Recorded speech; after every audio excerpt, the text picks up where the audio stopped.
where he will focus on strengthening ties between our nations. 8 years ago, President Trump's first trip was to this same region of the world, where he introduced his bold peace through strength foreign policy strategy. On that trip, the president laid out his goal of eradicating terrorism and extremism in the region, which he successfully accomplished over the course of his administration with the total defeat of ISIS and the historic signing of the Abraham Accords.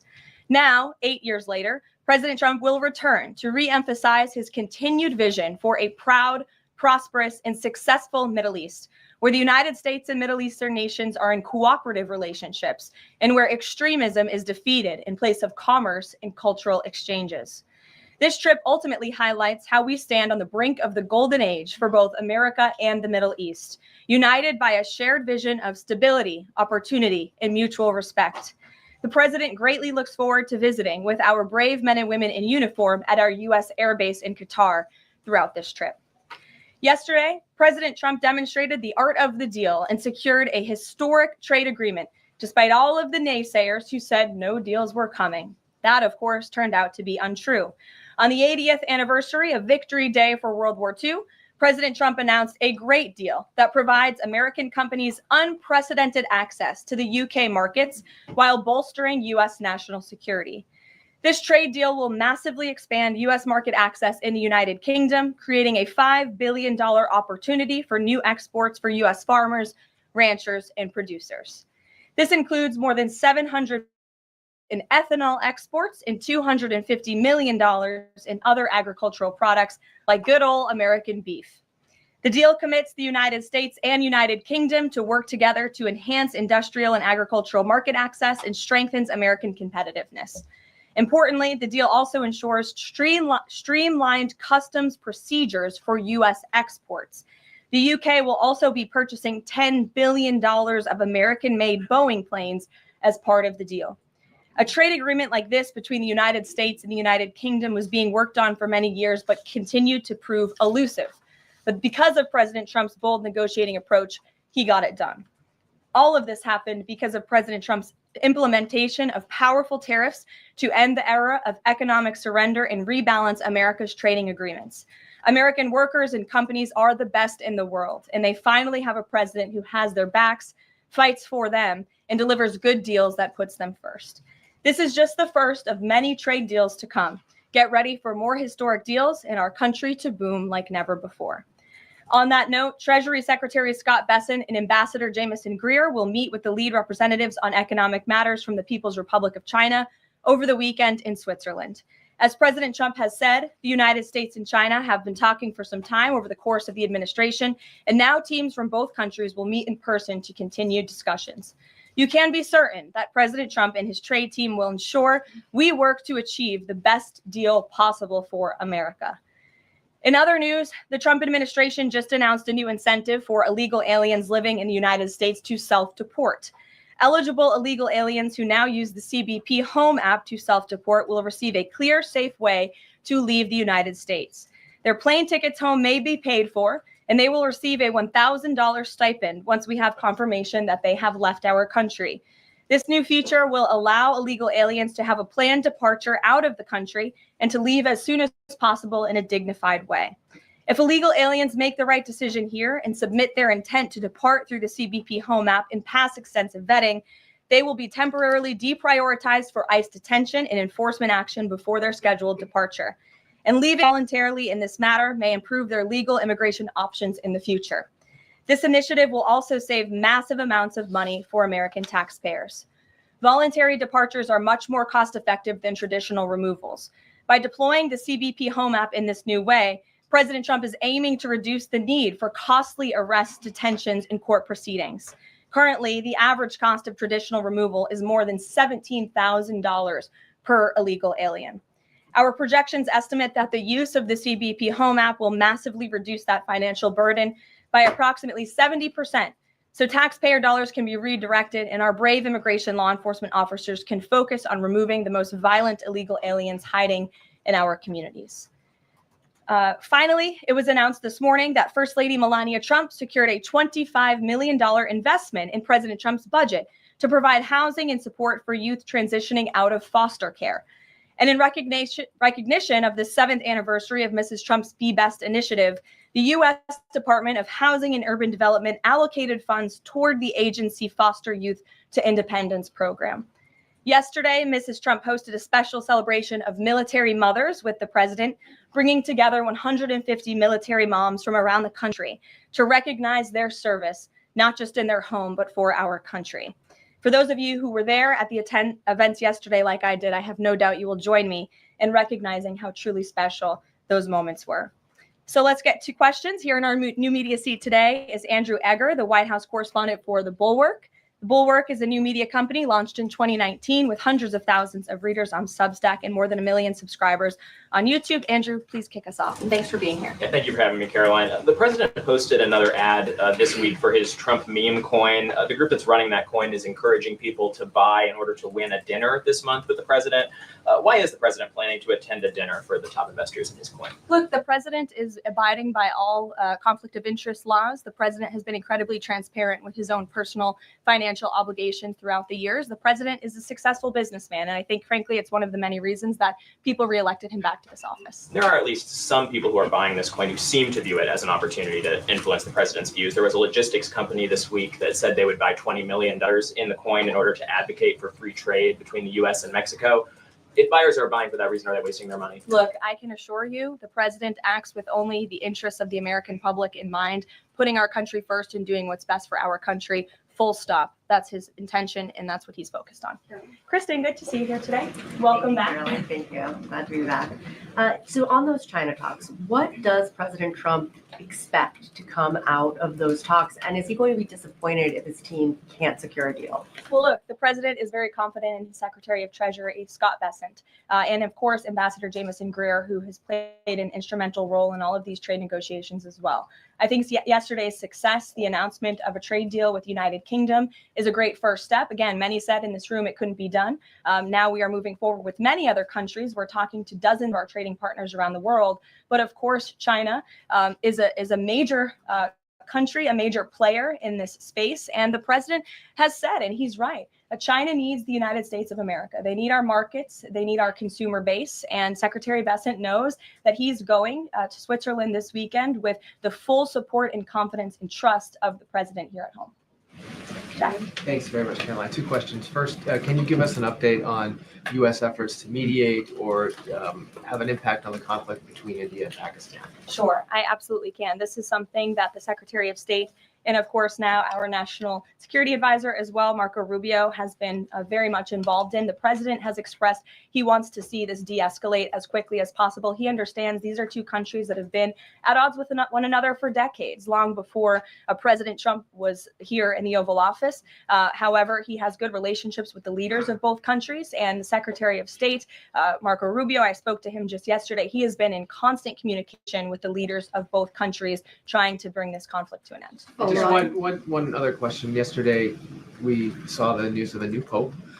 Before Pope Leo became Pope Leo, there were some critical comments that he made about President Trump and about Vice President Vance on his then X account. Does the White House have any reaction to those comments? The president made his reaction to Pope Leo's announcement yesterday very clear. He is very proud to have an American Pope. I think it was a surprise to everyone. I saw the news media was surprised to report on that yesterday, but it's a great thing for the United States of America and for the world, and we are praying for him. Thanks, Caroline. The president has been pretty firm on keeping these 145% tariffs in place on Chinese imports. Today, via Truth Social, he said that he'd be possibly open to lowering those to 80%. Why the change, and how did the president land on 80? The president still remains with his position that he is not going to unilaterally bring down tariffs on China. We need to see concessions from them as well. And again, that's part of the reason that Secretary Bessent is going to talk to his Chinese counterparts this weekend to start those discussions in person. As for the 80% number, that was a number the president threw out there, and we'll see what happens this weekend. And always in the effort of transparency, I'm sure you'll hear directly from the Treasury Secretary or the president after those negotiations conclude. Jackie. Thank you, Caroline. Why did the White House announce this deal with the UK before all of the details were finished? That's not true, actually. I saw the fact sheet. I saw the deal as well. before the president brought all of you in the Oval Office in the effort of transparency. You had the president and the prime minister on the phone talking to all of you directly about how this was a great deal, a phenomenal deal, and discussions will continue. But as I spoke to our Ambassador Greer yesterday, this is how trade deals work. You set an initial agreement, you set the framework, you set up the deal, and then of course, T's have to be crossed and I's have to be dotted. But this deal is a good deal, and the numbers are determined, and all of the market access that I just discussed will remain. Does that mean that the 10% baseline is going to still be there at the end when all of the other details are ironed out? The president is committed to the 10% baseline tariff, not just for the United Kingdom, but for his trade negotiations with all other countries as well. Permanently, even after the deals are done, like that is going to remain. The president is determined to continue with that 10% baseline tariff. I just spoke to him about it earlier. Stephen. Thank you, Caroline. I'd like to ask about New York and about a personal matter.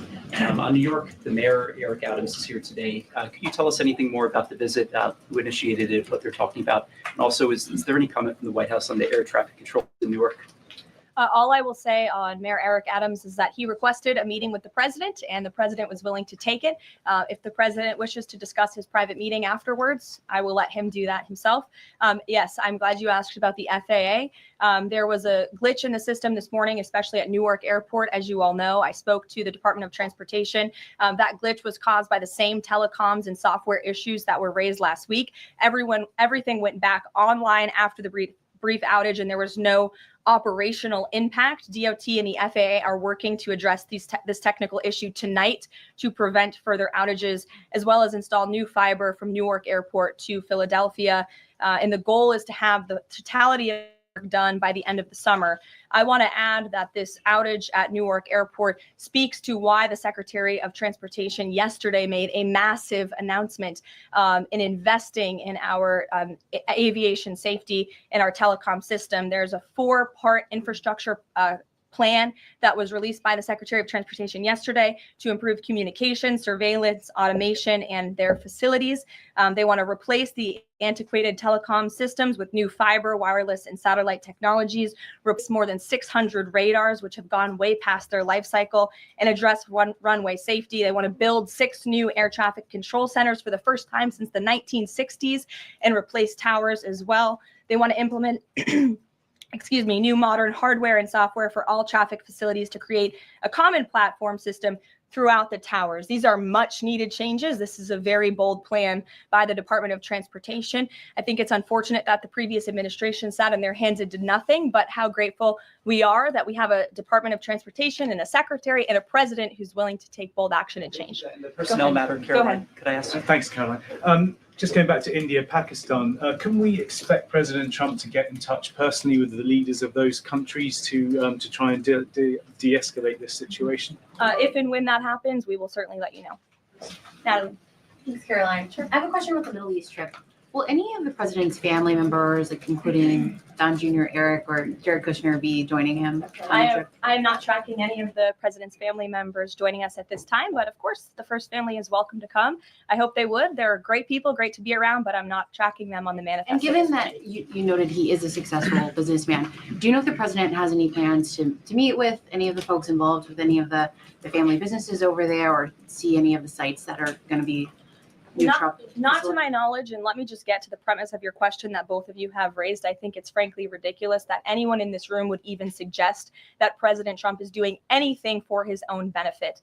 He left a life of luxury and a life of running a very successful real estate empire for public service, not just once, but twice. And again, the American public reelected him back to this White House because they trust he acts in the best interest of our country and putting the American public first. This is a president who has actually lost money for being president of the United States. I don't remember these same type of questions being asked of my predecessor about a career politician who was clearly profiting off of this office. That is not what President Trump does. And this White House holds ourselves to the highest of ethical standards.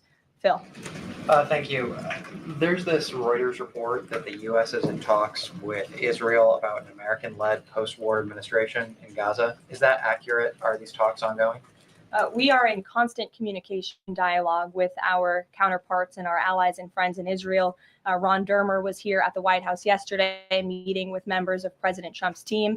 As for the situation in Gaza, the president and his entire national security team have made it very clear we want to see the hostages released from Gaza. That is a priority for this administration. As for what that looks like, and even moving beyond that, I'm not going to get into the details of plans that frankly may or may not have even been proposed, but I can emphasize what the president holds closest in his heart right now, and that's the release of all of the hostages in Gaza. And then there's been some conservative pushback to some of these salt tax, the salt tax cap. For instance, Majority Leader Steve Scalise said that bringing back the state and local tax deduction would essentially mean, quote, 45 states are subsidizing 5 states that have very high taxes imposed by leftist governors. Is he wrong? Is it fair to ask red Indiana to bail out blue New York? Well, look, this is an ongoing discussion on the Hill. There's a lot of disagreement on Capitol Hill right now about the salt tax proposal, and we will let them work it out. As for the tax provisions in the reconciliation bill, the priorities of this president, he has made them incredibly clear. No tax on tips for our hardworking service workers, no tax on Social Security for our well-deserving seniors who have worked their whole lives to pay into this system, no tax on overtime for hardworking Americans as well. And there's a plethora of other priorities the president wants to see in this bill. Anyone who opposes this bill will be opposing the largest tax cut in American history. They will be voting to raise taxes by the tune of $4 trillion on the middle class of this country. And we look forward to holding them accountable for that. Everyone on Capitol Hill on both sides of the aisle should be supportive of the president's tax priorities. Follow up on that? Go ahead. Sure. Go ahead, and then I'll go to your follow-up. Thanks, Caroline. So I want to follow up on the Truth Social post. So the president saying 80% tariffs could come down. Just an announcement would be enough to lower those tariffs. Is that what he's looking for from the Chinese? Well, that's not what the president said. He said that an 80% number may sound good to him, but again, he's in constant contact with our Secretary of Treasury, who will be leading his negotiations this weekend. And historically, the Chinese have made the meeting itself a win. What does a win look like out of these meetings for the president this weekend? A good deal for the American worker and the American people. Go ahead. Thanks, Caroline. Yeah, back to the reconciliation bill. Can you just clarify the president's position, though, a little bit specifically on the tax issue? Because in his Truth Social post, he said this morning that he would accept even a tiny tax increase for the rich, but then says Republicans probably shouldn't do it, but I'm okay if they do it. So what is it that he wants? Does he want them to increase the tax rates? The president wants tax cuts, the largest tax cuts in history. He wants to extend his historic tax cuts from 2017, and he wants to see all of the other tax priorities that I just laid out for you included in this bill as well. As for the policy proposal you're talking about, the president has said he himself personally would not mind paying a little bit more to help the poor and the middle class and the working class in this country. I think, frankly, that's a very honorable position. But again, these negotiations are ongoing on Capitol Hill, and the president will weigh in when he feels necessary. Encourage them to have a higher bracket for top earners. The president has made his personal position on this matter clear. Michael. The president's in constant communication with leaders on the Hill. Ahead of the president's trip to the Middle East, he's mentioned he wants to rename the Persian Gulf the Gulf of Arabia.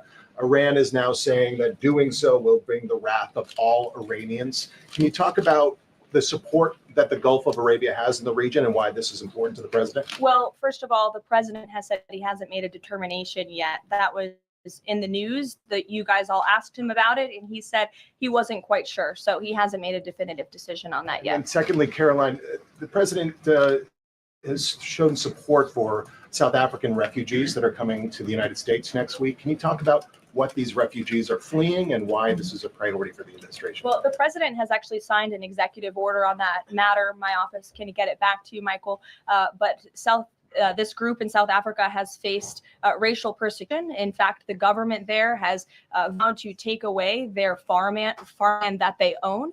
And so the president has talked significantly about this. As for further details on refugee claims and asylum claims, I would defer you to the State Department. Can I follow up on that? Go ahead. No, in front of you. Thanks, sorry. Sure. Thanks, Caroline.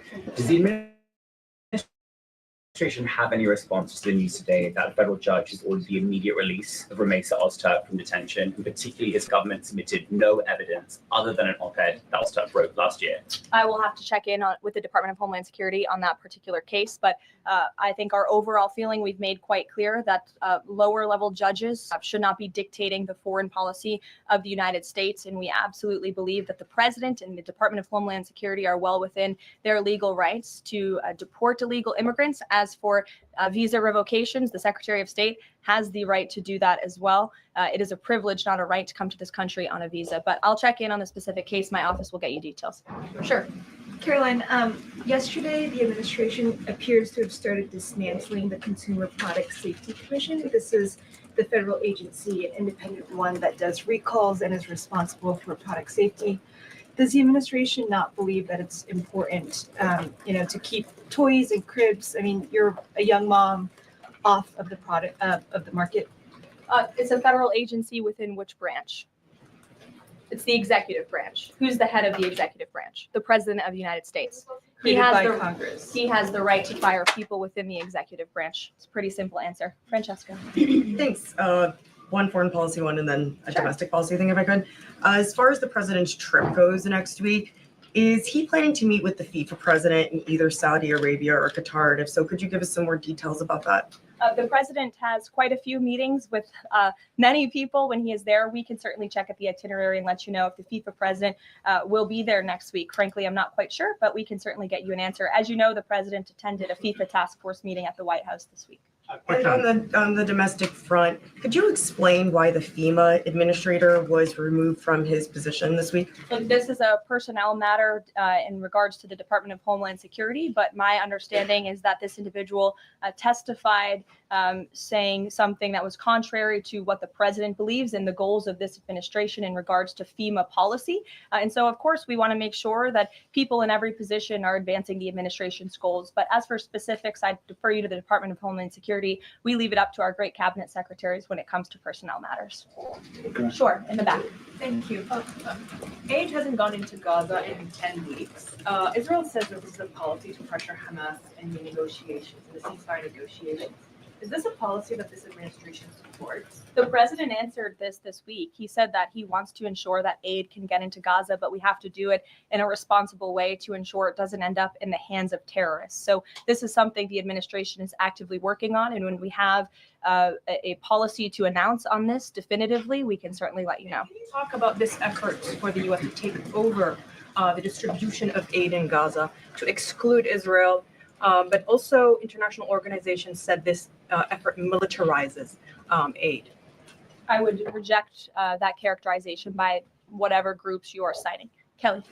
Caroline, thank you. I want to get back to the First Lady Melania Trump dealing with foster children. That's an important component in American life to see what happens to the future of our children, particularly in foster care. Can you explain the significance of this development between the First Lady and the housing and urban development? Yes, absolutely. It's millions of dollars that will go into a program that helps these children transition out of foster care to have productive and positive lives. And I'd like to share a personal story since you asked if I may. I hope the First Lady won't mind. I was at an event in Florida last year, and I was approached by a gentleman who was a foster dad, and he had taken in, I think it was 6 or 7 foster children. And he spoke to me. He had recognized me in my work for President Trump's campaign at the time. And the little boy who was with him talked about the personal relationship that he had with First Lady Melania Trump. And the conversation she had with him and how she really encouraged him to be the best that he could be during her first term here at the White House, and how even after she and President Trump left the White House, she kept in very close touch with this young foster child. It was a touching moment that I will never forget, and it speaks to the heart of this First Lady and the great work that she is doing for foster children. And this is certainly a very big announcement that I know our Secretary of Housing and Urban Development is in particular very excited about, and we can certainly get you all the details on that program. John. Thanks a lot, Caroline. I want to ask you about the trade deal that the president announced yesterday with the UK as it relates to the auto sector. Sure. The trade group that represents the big three here in the U.S. believes that it may put the big three automakers at a competitive disadvantage. What the trade group says is that it will now be cheaper to import a UK vehicle with very little American content than a USMCA compliant vehicle imported from Mexico or Canada with just 50% American content. What's your response to that criticism coming from this trade group? Well, first of all, let's be clear about what the deal does. It sets a 10% rate on auto imports for the first 100 cars that are imported into the United States. 100,000 cars, thank you. That would be very few cars. 100,000 cars imported from the United Kingdom. After 100,000 vehicles, it goes back up to a 25% tariff. And as for our U.S. auto manufacturers, our auto industry, the president wants to put them on the best pedestal to compete. And by the way, if they produce vehicles right here in the United States of America, they will face no tariff at all. I would argue of any industry, the president has spent more time talking to and listening to the concerns of our auto industry here at home. He hears them. He believes in them. He wants to see them produce their vehicles here in the United States of America. This is a good deal for them too. Is this a model for European and Asian vehicles as well, what we see coming out of the UK trade deal with the US? Look, all of these deals are going to be tailor-made. The president has said that from the beginning. It's very apropos that the first trade deal was announced between the United States and the United Kingdom, one of our oldest and greatest allies. But each country has unique concerns and challenges in terms of American industry. We need to open up markets in every single country. And obviously the needs are unique. So our trade team is looking at each country and the advantages that we can pursue for American industries and American workers.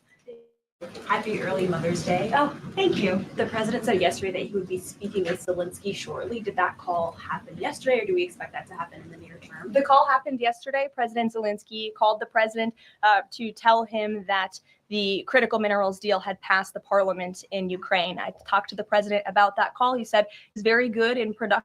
And of course, the critical minerals deal is great for Ukraine, but also, of course, for the United States of America and our taxpayers here. It was a good call. And they also spoke about, of course, the ceasefire that the president proposed, the 30-day ceasefire between Russia and Ukraine, which we know Europe is on board with, and we hope both countries will agree to. Just on next week, do we expect President Putin, is there any chance that he could meet with Trump while he's in the region? The president answered this yesterday. Not going to happen. Question on ceasefire. Has he got any reaction from Zelensky or Putin on the proposal for ceasefire? Is he satisfied by the reaction to that proposal? Not to my knowledge, but certainly if there is a reaction and updates, I'm sure you'll hear directly from the president. Question, the president fired the Librarian of Congress. Why did he choose to do that? We felt she did not fit the needs of the American people. There were quite concerning things that she had done at the Library of Congress in the pursuit of DEI and putting inappropriate books in the library for children. And we don't believe that she was serving the interests of the American taxpayer well. So she has been removed from her position, and the president is well within his rights to do that. John. Thank you, Caroline. Happy Mother's Day as well. Thank you. President Trump ran on delivering the biggest tax cut in history, got over 7 million votes. Right now, you got a handful of obstructionists in the Republican conference that are saying they're not going to go along with his tax cut package. You just said those that don't will be held accountable. What is your description of being held accountable? Well, look, I think they'll be held accountable by the voters in their respective districts if they choose to vote for a tax hike to the tune of $4 trillion, which would raise taxes to thousands of dollars per household in this country. The president has great political instincts. That's why he's back in the Oval Office, and Capitol Hill should follow his lead. As for the president, speaking of him, he will be signing executive orders later this afternoon. We are happy to provide more information on those executive orders if you wish. Thank you for the Mother's Day wishes, and happy Mother's Day to all of the moms in the room. And don't forget to call your mom this Sunday. We'll see you guys later. Have a good weekend. Thank you,